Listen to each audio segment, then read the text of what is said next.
ni 24 hour sigat constituency ni bising khobjak hat katani rung nokhlawo salchani cricket tournament muthung jaka o tournament muthung thaniwo thangi sogikha narwai okra angi 24 hour sigat constituency ni MLA boromgonang Ranjit Deborma boni manjak mumbai jati kathar musungino o cricket tournament no chengai rekha naharmung kaisano naharmung ungkha sikla tei sikliro belakino baksa phekjane mani be gadalai tongo ambai chalnani bagino thungmung baino gadalai tongna nangnai sport bai gadalai tongna nangnai o naharmung tuino hatkatani rung nokhlawo o salchani cricket tournament songsajaka kok narakha boromgonang Ranjit Deborma আজকে রঞ্জিত Debbarma বিদায়ক knockout cricket টুর্নামেন্টে আজকে অনুষ্ঠানের সভাপতি সে প্রথমে আমার শ্রদ্ধা এবং অভিনন্দন জানাচ্ছি।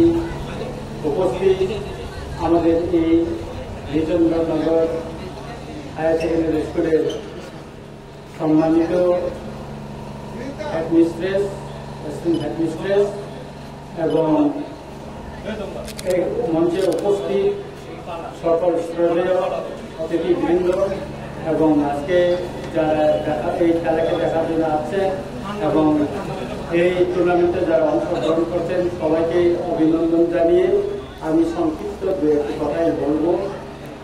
আজকে এই খেলা এখানে অনুষ্ঠিত হতে যাচ্ছে এরকম আমার ভালো লাগেছে, কেননা এমন সময় এই খেলা এখানে আমাদের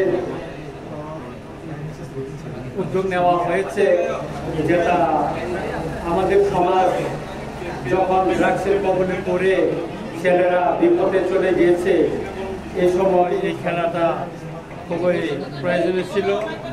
সেই জন্যই আমি বলবো, যদি আমরা বিপথে পরিচালিত যুবকদেরকে সঠিক পথে ফিরে আনার জন্য চিন্তা ভাবনা করি, তাহলে সেটা একমাত্র পথ হচ্ছে খেলাধুলার মাধ্যমে। খেলার মাধ্যমে শুধু আমরা নিজেকে মনকে আমরা সুস্থ রাখতে পারি না, আমাদের শারীরিক চর্চা এখানে হয়, শরীরও আমরা সুস্থ রাখতে পারি। এই খেলা চলবে মনে হয় নকআউট 13টা 14টা এখানে পার্টি এখানে অংশগ্রহণ করেছে। মানে সবচেয়ে হচ্ছে প্রখরের রুদ্রের মধ্যে খেলা হতে যাচ্ছে, যাতে কেউ কোনো অসুস্থতার দিকেও আমাদের লক্ষ্য রাখতে হবে। তাদের জন্য যা যা টুপি যা খেলোয়াড়রা যা করার দরকার ব্যবহার করার দরকার তার জন্য ব্যবহার করা হয়। আর আমরা যে নির্বাচন আমাদের সামনে আছে, সেই নির্বাচনটা জন্য আমরাও এখানে সঠিকভাবে অংশগ্রহণ করতে পারবো না, নাহলে ক্রিকেট খেলাটা আমারও দেখার খুব ইচ্ছা, আমিও নিজেও দেখি। আর এই বছর আমি রামচন্দ্রঘাট এলাকায় 10 লক্ষ টাকায় খেলা সামগ্রী বিতরণ করেছি। আমাদের আরো লক্ষ্য আছে, আগামী দিন আমরা আরো বিতরণ করব।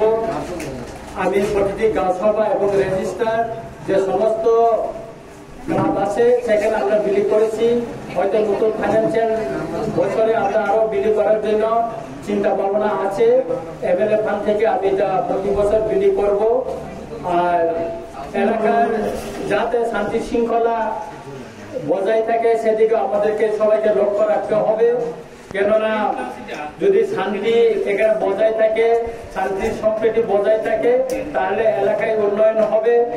আমরা এখন দ্রুতভাবে আমরা সরকারে চলে গিয়েছি, আমরা দ্রুতভাবে চেষ্টা করব আমাদের রামচন্দ্রগড় এলাকাকে একটা উন্নত একটা বিধানসভা কেন্দ্র গড়ে তোলার জন্য, এবং এই হাটকাটা বাজারটাকে কিভাবে উন্নত করা যায় আমরা সেটা চেষ্টা করব। আমাদের স্কুল ইতিমধ্যে এই বিচন্দ্রনগর হায়ার সেকেন্ডারি স্কুলে যা ইংলিশ মিডিয়াম হয়ে গেছে, আমাদের ছেলেরা এখন এখানে পড়াশোনা করে ইংরেজি মাধ্যমে পড়াশোনা করে আগামী দিন তাদের ভবিষ্যৎ গড়ে তুলবেন, সে আশা আমরা আছে এবং রাখি।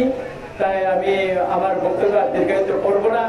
খেলা এই যে আজকে যে এই খেলা অনুষ্ঠিত হতে যাচ্ছে সেখানে আমার একটা ছোট্ট আবার ক্ষুদ্র সহযোগিতা আছে, আজকে আমি তাদের হাতে ধরে নিয়ে যাব এবং আগামী দিন আপনারা করেন ভলিবলে একটা এরকম টুর্নামেন্ট করেন, সেখানেও আমার সহযোগিতা থাকবে এবং খেলার সামগ্রী আমি আবার আপনাদেরকে দেওয়ার জন্য চেষ্টা করব। এই বলে আমি সবাইকে আবার অভিনন্দন এবং নমস্কার জানিয়ে আমার বক্তব্য শেষ করছি।